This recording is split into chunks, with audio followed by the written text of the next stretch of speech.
Hey, you want to win a kid? Check out this holy horse. And is this Whopper worth $1 million?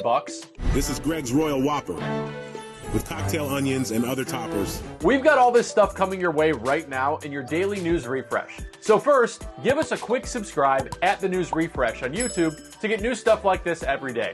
Thanks. So there's really no other way to put this. A kid just got stuck in a claw machine. You're looking at body camera footage out of Australia, where Queensland police were recently called to a shopping center. As the officer walks up, yep, amidst all the Hello Kitties in the tap play win machine, that is a 3-year-old boy. The officer throws a wave, and the boy doesn't seem terribly concerned as he presses himself up against the glass. After all, the kid climbed his way inside of the machine through the prize chute and couldn't find his way back out. So what happens next? Did the cops sink a bunch of change in there and pluck him out by the skin with those sharp metal claws? Not quite. Over to the corner over there. Dad guides the boy over to the corner of the machine as police prepare to shatter the glass. And cover his eyes. No, Ethan, cover your eyes. Hide.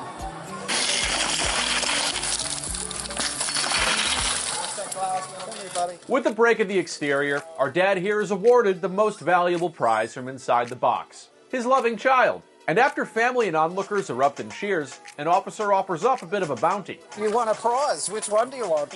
Now, just because this happened in Australia, that doesn't mean this is the kind of thing that, like spreading Vegemite on anything, only happens down under. There are actually plenty of recent examples of kids being trapped in claw machines here in the States. And just like in Australia, we've got to rely on trained public servants to help get these kids out. And again, police are more likely to probably just break the machine open instead of actually engaging in these so-called games of skill and chance, because, as highlighted in this excellent and highly detailed Vox report, these games are totally rigged. Everything from the strength of the claw's grip to the amount of profit generated by a machine that limits the number of prizes that get paid out.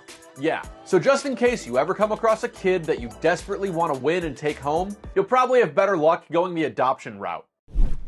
Hey, can you tell your ass from a hole in the ground? These first responders in Bozeman might be able to, because last week at a pasture in Montana, they were called over reports that a horse had fallen into a 10 to 12 foot sinkhole. And yes, an ass is a donkey and a donkey isn't a horse, but I wasn't going to let that first line go. And neither, apparently, were our first responders here, who made their way to this pasture where this 1,200-pound horse had fallen into this giant hole. Crews worked to open up a trench, and the horse was able to make its way out.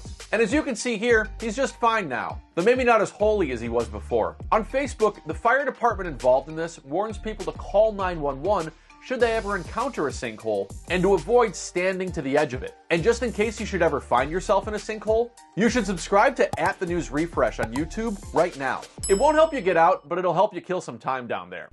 What do you think a $1 million burger looks like? Dry-aged Wagyu beef, truffle cheese sauce, a fresh onion? Well, at Small Cheval in Chicago, something like that's just $22. So no, you'll need to slather that thing up in very fancy ketchup and serve it up on a bed of big bills in order to get to that 7-figure price. But the Royals over at Burger King want to get your flame-broiled imagination cooking with its new $1 Million Whopper contest. At about $7 a pop for about 700 calories these days, or about a penny a calorie, you wouldn't be wrong for thinking $1 million could net you more than 142,000 Whoppers. Though I don't know where you're planning on storing them or how you'll be keeping them fresh. But that'll be your problem if you win $1 million from the king himself and spend it on a bunch of his sandwiches. You see, Your Highness loves to point out that they offer more than 200,000 different burger combination possibilities at present. Like this sandwich with, wow, extra lettuce. But the $1 Million Whopper contest wants you to use artificial intelligence to generate your own ideal version of what a Whopper could be,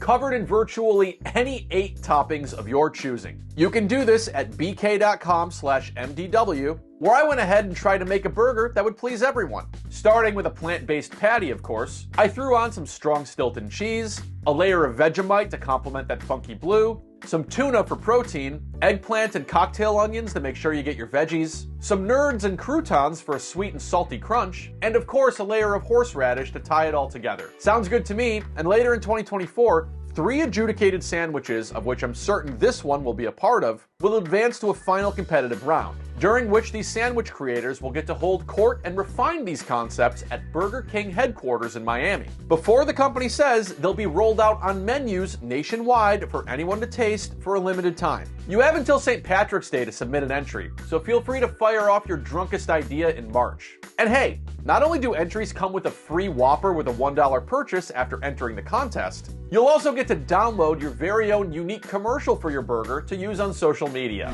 This is Greg's Royal Whopper, with cocktail onions and other toppers, with some Stilton cheese and tuna in there. Try and top that if you dare. Not bad, except it's a little light on the trademarks. You may notice the delicious topping combo of Nerds and Vegemite have been replaced with candy pieces and yeast extract spread. I'm sure it'll still taste good either way. Feel free to make this at home yourself and let us know how it goes in the comments. Oh, and just to be clear, that's fresh horseradish, by the way.